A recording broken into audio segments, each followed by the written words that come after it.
Bonjour et bienvenue sur Reliab. Si vous voulez apprendre à coudre des vêtements, cette vidéo est faite pour vous. Ça ne sera pas un tuto à proprement dit puisque vous imaginez bien qu'en une seule vidéo, c'est mission impossible. Ce sera juste une vidéo pour structurer votre apprentissage. Je citerai les différentes étapes et comment ils s'apprennent. Et nous allons aussi voir les différentes méthodes existantes et les critères pour choisir la vôtre. Et enfin, je vous dispenserai de quelques conseils pour réussir votre apprentissage à la lumière de ma propre expérience. Voici globalement les différentes étapes pour coudre un vêtement. Le patronage, la coupe, le montage, les ajustements et les finitions. La coupe, le montage et les finitions sont pareils, quelle que soit la méthode d'apprentissage. C'est dans la façon d'obtenir le patron que réside la différence entre les différentes méthodes. C'est donc sur ces méthodes de patronage que nous allons nous attarder. Mais voyons d'abord comment aborder l'apprentissage des autres étapes. Pour la coupe, il faut juste retenir quelques principes. Respecter le droit fil, le sens des motifs, ainsi de suite. Souvent même, vos patrons fournissent le plan de coupe, selon la largeur du tissu. Le montage, lui, expliqué en quelques mots, c'est le fait d'assembler les différentes pièces du tissu coupé. Et la technique consiste à savoir dans quel ordre le faire. Donc vous devez apprendre dans quel ordre se monte un pantalon, une chemise, une robe, et ainsi de suite. Si votre patron du commerce dispense un tuto, cela veut dire qu'il explique le montage. Et il suffit de monter un pantalon avec un tuto et vous réitérez après pour un autre pantalon avec peut-être quelques petites variations. Les ajustements, eux, se font sur le patron ou après le montage et l'essayage, donc sur une toile. C'est le fait d'ajuster le patron ou la toile pour épouser avec plus ou moins d'aisance votre corps comme il se doit. Une veste n'est pas ajustée pareil qu'une chemise par exemple, parce qu'il est censé avoir d'autres vêtements en dessous. Pour un pantalon, il s'agit de modifier pour enlever les plis disgracieux.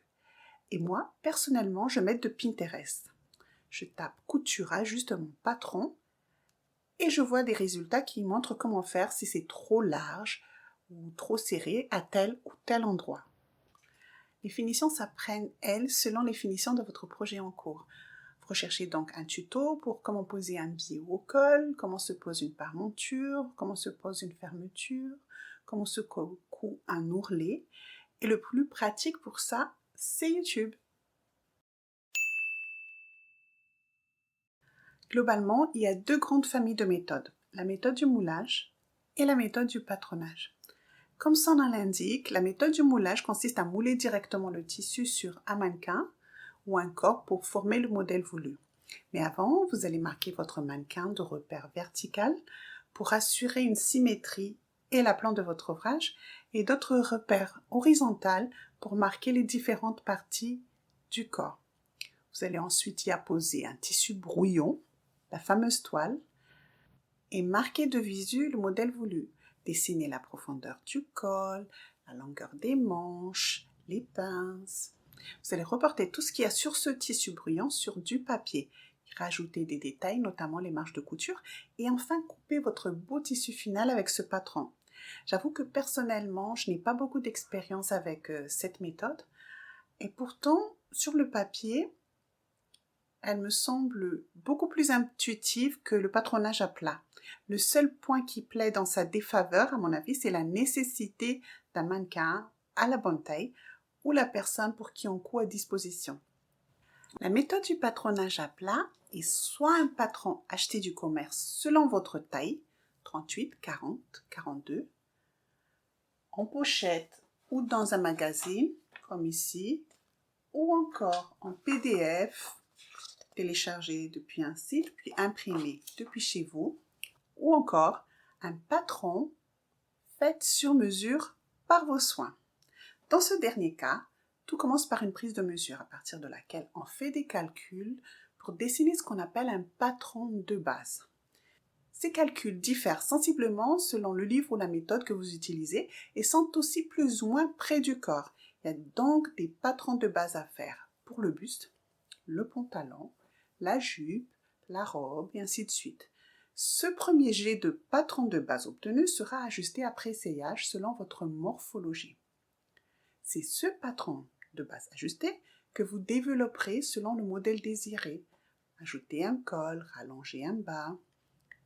C'est un assez long processus, mais très gratifiant, car la seule limite, c'est votre créativité. L'achat de patron peut être un bon début, quelle que soit la méthode que vous choisirez, car souvent ils sont accompagnés de tutos pas à pas de montage et c'est inestimable. Si votre morphologie est standard ou proche du standard, c'est parfait. Sinon, vous devriez apprendre à ajuster ces patrons.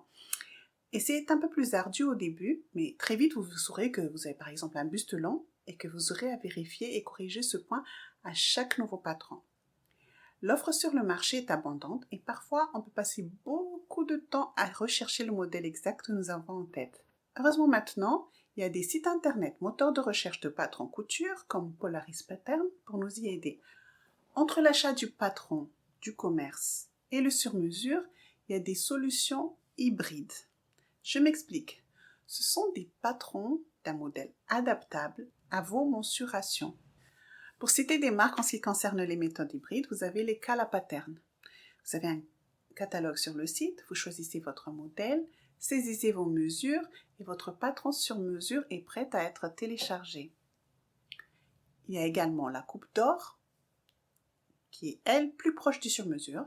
Vous choisissez votre modèle dans un livre et vous dessinez votre patron en intégrant vos mesures.